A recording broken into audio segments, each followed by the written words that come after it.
my colleague, Jan Zivic, a 2012 Fellow in Fiction.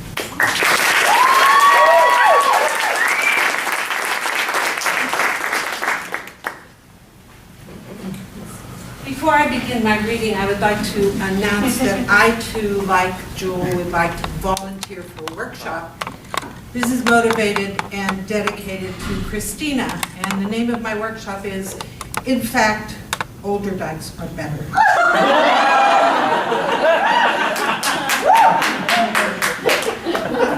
What do you think? Dorothy, Jewel, you want to join me? Chris, up to you. Your pleasure.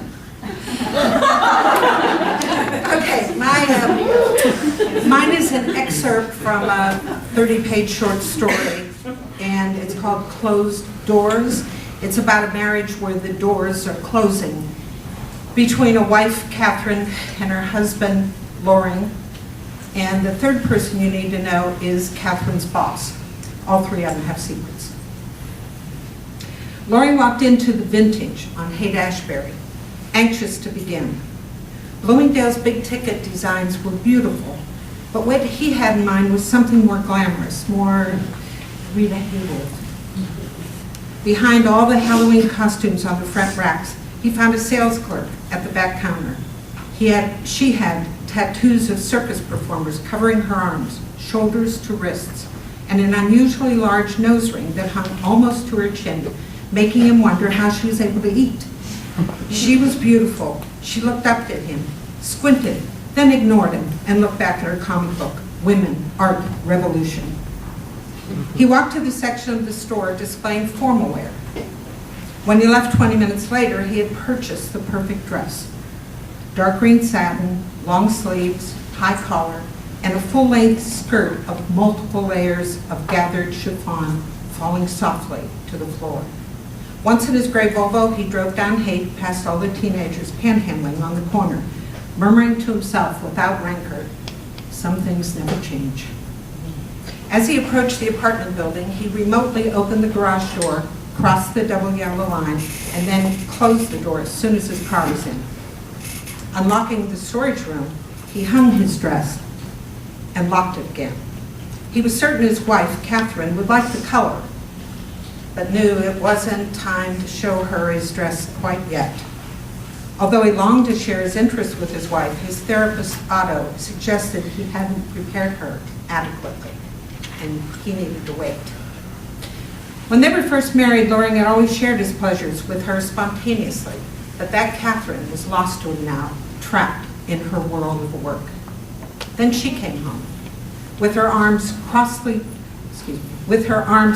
tightly across her breast, like a soldier guarding against invasion. She leaned against the kitchen door. "I wish I could come home from work as relaxed as you are." She watched him cook with eyes of shallow interest. "You know they get plenty of me when I'm there. I just don't bring it home." "At least you have a reasonable boss. You can leave any time you want," said Catherine. When did Eric become unreasonable? Loring stopped chopping the aubergine, as he liked to call them, and crossing his arms, he listened for her response.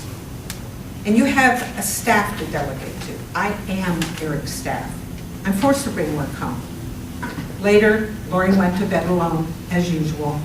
Asleep or awake, each had a different dream. Before she went to bed, Catherine remembered one night a couple of months before. They had stopped making love, but still were sharing a kind of mechanical sex.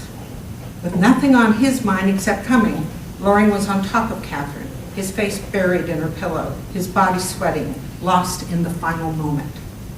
She saw her cell phone light go on. Slowly, she picked it up from the bedside table. Barely moving her outstretched hand, she read Eric's text.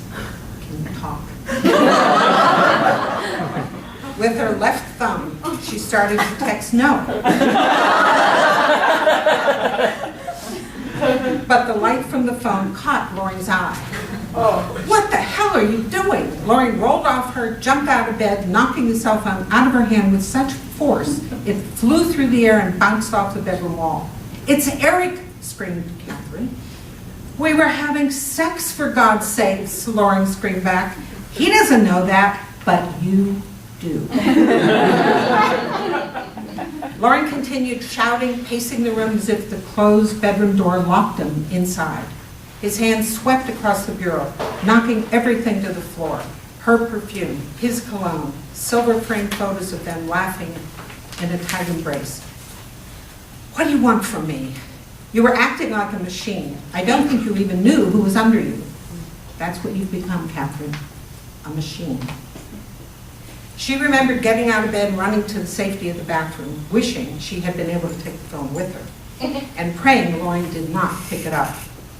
This was so out of character for her husband, he frightened her for the first time in their life. She felt like one of the people in a movie who doesn't know where to run when the bombs start falling.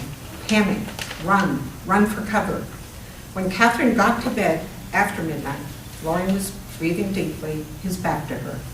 She sat on the bed, wishing she wanted to reach out and touch her husband, wishing she hadn't turned a corner, unable to turn back.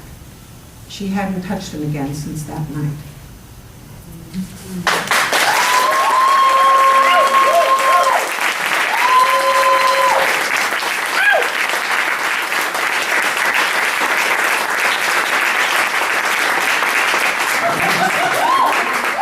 just having a hot flash. We'll talk about that too.